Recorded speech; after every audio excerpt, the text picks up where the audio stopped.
Паміж нішто і ўсім. Мінулай вясной нарэшце ўдалося вырвацца ў Люварычы, у госці да свайго былога аднакласніка.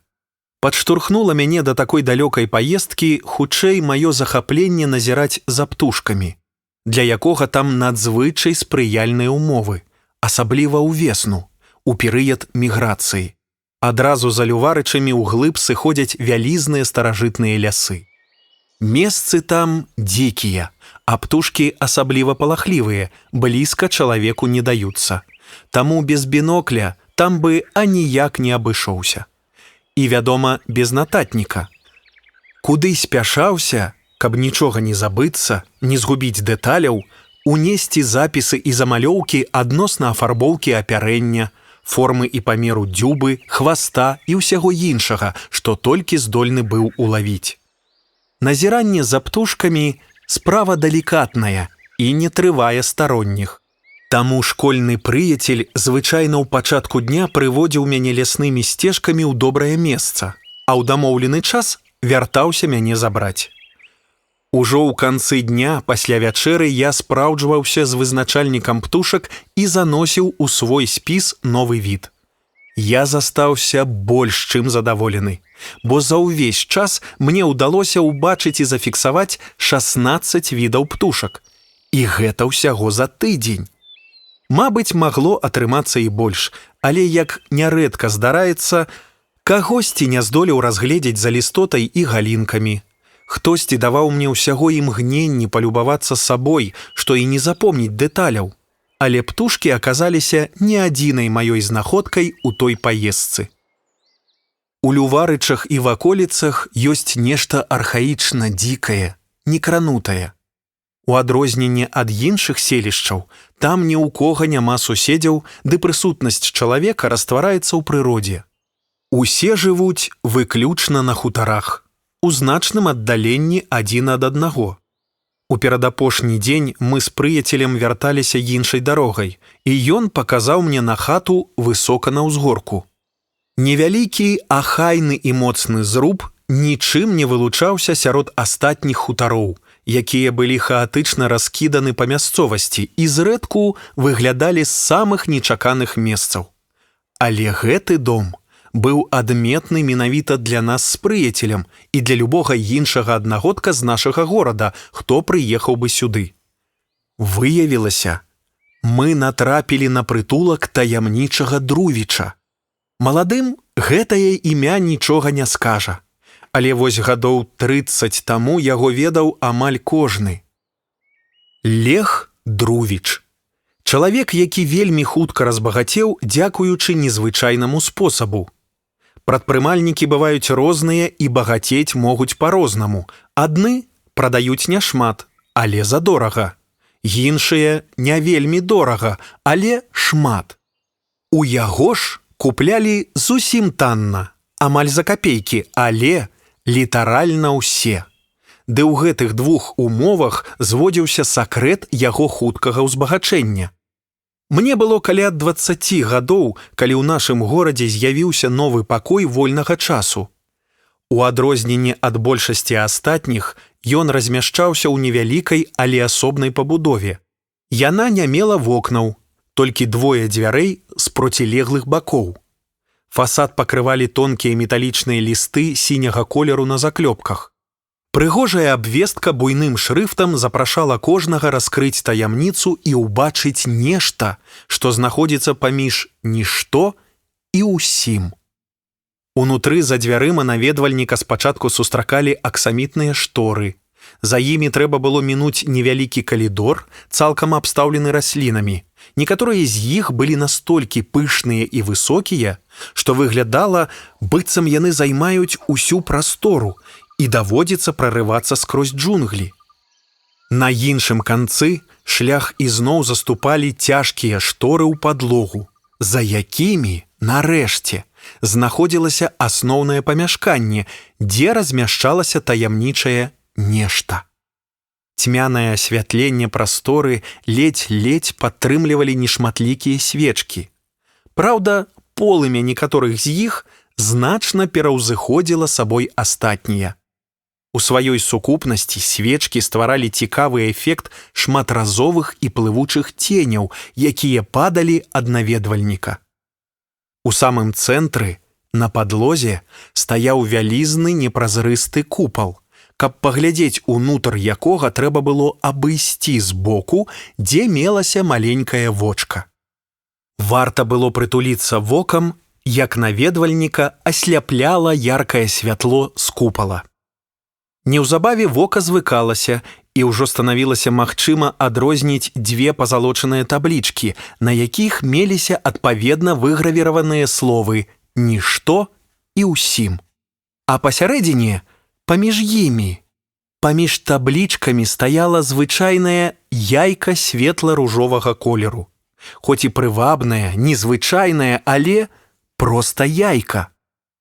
Наведвальнік рознай ступені разгубленасці выпростваўся, ды з-за чарговых перападаў асвятлення блукаў у цемры, пасля чаго дабіраўся да чарговых дзвярэй. Яму яшчэ здавалася ці верылася, што за імі хаваецца нешта яшчэ важнейшае, па-сапраўднаму важнае, але за імі знаходзілася выйсце. Ён аказваўся ізноў на вуліцы, і дзверы за ім замыкаліся. Безумоўна, ужо сама магчымасць убачыць тое, што знаходзіцца паміж нішто і ўсім, а тым больш амаль задарма, была вельмі прывабнай прапановай. Але поспеху пакоя вольнага часу служыла яшчэ адна дэталь, а менавіта велізарная, амаль бясконцая чарга. Нават калі прыходзіла сям'я, у пакой запускалі выключна па адным. Умовы ж унутры былі такімі, што наведванне вымагала нямала часу, а таму, нават пры невялікай плыні наведвальнікаў, вельмі хутка ўтваралася чарга. Акрамя таго, плату за ўваход прымаў так званы вартавы пакоя, які меў вельмі незвычайны выгляд. Яго тулава пакрывалі залацістыя даспехі. Замест галавы была буйная заячая морда, а ніжняя частка адпавядала курынай.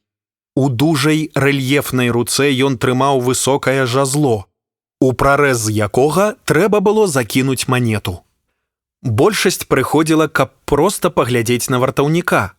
Але відовішча чаргі і незнікаючых натоўпаў вакол пераконвала чарговага разяваку, што ўнутры чакае нешта значна цікавейшае і амаль бясплатна. У выніку ён паддаваўся і станавіўся ў канец доўгага ланцужка людзей у чаканні сваёй чаргі. Паступова месца апошняга адсоўвалася ў глыб горада, прыцягваючы ўсё больш увагі гараджан і захопліваючы ўсю новую прастору, вакол якой віравала жыццё. Падобныя ўмовы заўсёды прыцягваюць дзялкоў, спекулянтаў, авантурыстаў і махляроў, якія імкнуцца хутка атрымаць выгаду пры любым зручным выпадку. Так і на пакоі вольнага часу паміж нішто і ўсім, а дакладней на чарзе да яго, паспелі нажыцца многія. Адны рэгулярна займалі месцы, каб потым перапрадаць іх тым, хто не хацеў доўга чакаць. Зразумела, чым далей ад канца чаргі, тым даражэй яны каштавалі. Іншыя хадзілі ўзад уперад і прадавалі ўсякую дробязь ад веераў і парасонаў да пальчатак і іголак. Асабліва добра тавар ішоў у прадаўцоў цацак, якія дзеці прымушалі купляць сваіх бацькоў мяккімі просьбамі і гучнымі істэрыкамі. Там-сям то з'яўляліся, то знікалі напарстачнікі і штукары, якія забаўлялі публіку напярэдадні асноўнага прадстаўлення ў пакоі вольнага часу. Самымі ж запатрабаванымі былі прадаўцы пітва і ежы, якія паспелі разгарнуць тут пераносныя лаўкі і невялікія шатры, ды задзіралі кошты ў 2-3 разы большыя за звычайныя па горадзе. З-за працяглага чакання некаторым даводзілася ў такіх лаўках харчавацца і па некалькі разоў. Асабліва накладнымі іхнія паслугі атрымліваліся, калі прыходзілі сям'ёй. Здаралася, што за час чакання ў чарзе на адну сям'ю выходзіла ад 4 да 12 порцый. Натуральна, Значную частку часу займалі размовы і спрэчкі, асабліва адносна самога пакоя вольнага часу. Людзі дзяліліся плёткамі, рабілі здагадкі, што ж гэта можа быць: прадмет, з'ява, дух ці нешта іншае. Як ні дзіўна, але наведванне пакоя так і не праясняла таямніцы. Абмеркаванні загадкі працягваліся і сыходзілі далёка ў горад, распаўсюджваліся на працы, сярод сяброў і сваякоў. Мабыць, менавіта тыя, хто ўжо наведаў пакой, спрыялі гэтаму нават больш за ўсіх. Бо ніхто з іх не хацеў прызнавацца, што так лёгка паддаўся на такое глупства. А таму яны аддавалі перавагу таму, каб маўчаць, адказваць расплывіста і яшчэ больш заблытваць сваіх суразмоўцаў, але ні ў якім разе не прызнавацца, што ж яны ўбачылі паміж нішто і ўсім. І вядома, каб не падацца даверлівым, ніхто не рызыкаваў першым заявіць публічна прэтэнзіі самому пакою вольнага часу. У асабістай размове, нават калі хтосьці адводзіў у бок, каб, маўляў, па сакрэце, па-сяброўску, на пытанне накшталт «Ну як? Што там? Падзяліся?» наведвальнік пакоя ў адказ звычайна напускаў на сябе інтрыгуючы выгляд і па-асабліваму страляў вачыма. Так ён намякаў, што было вельмі, надзвычай цікава, але суразмоўца не збіраецца здавацца і так проста ўсё выкласці. Нярэдка ў гасцях, нейкіх кампаніях ці іншых зборышчах трапляліся некалькі наведвальнікаў. У такіх выпадках яны станавіліся цэнтрам усеагульнай увагі. Спачатку наведвальнікі абменьваліся зазвычай толькі ім зразумелымі фразамі, але хутка ўваходзілі ў раж і пачыналі маляваць фарбамі. Вакол збіраліся ўсе прысутныя, задавалі пытанні, а наведвальнікі расцягвалі і перабольшвалі дэталі, крыху дапрыдумвалі, каб падоўжыць час сваёй славы. Нарэшце яны апавядалі ўсё, аж да самай нязначнай дэталі. Усё, акрамя самага галоўнага. Спрабуючы схаваць уласную легкавернасць і наіўнасць, наведвальнікі, наадварот, намагаліся выявіць, быццам яны частка асаблівага клуба, які падзяляе агульную загадку, ды калі хтосьці жадае далучыцца, то няхай заплаціць і наведае пакой сам. І насамрэч, падобная ўпартасць і непадатлівасць яшчэ больш узмацнялі эфект. Спатрэбілася няшмат часу, каб жыхары горада амаль пароўну падзяліліся на тых, хто ўжо бачыў нешта паміж нішто і ўсім, і тых, хто па нейкіх нагодах яшчэ не наведаў пакой. Ажыўленыя размовы, абмеркаванні і спрэчкі адных распальвалі цікаўнасць іншых, нават самых абыякавых ці недаверлівых. Верагодна, наведвальнікі і самі пачыналі верыць, што спрычыніліся да чагосьці адметнага, бо астатнія, такія, як яны, толькі падмацоўвалі падобную перакананасць. Нарэшце, засталася толькі маленькая група тых, хто свядома супраціўляўся да апошняга і адмаўляўся паддавацца. У дачыненні да такіх спачатку дзейнічалі мякка. Выглядала, кожны то там, то сям, усюды спрабаваў на іх паўплываць. Схіліць здацца, хітрасцю ці ласкай.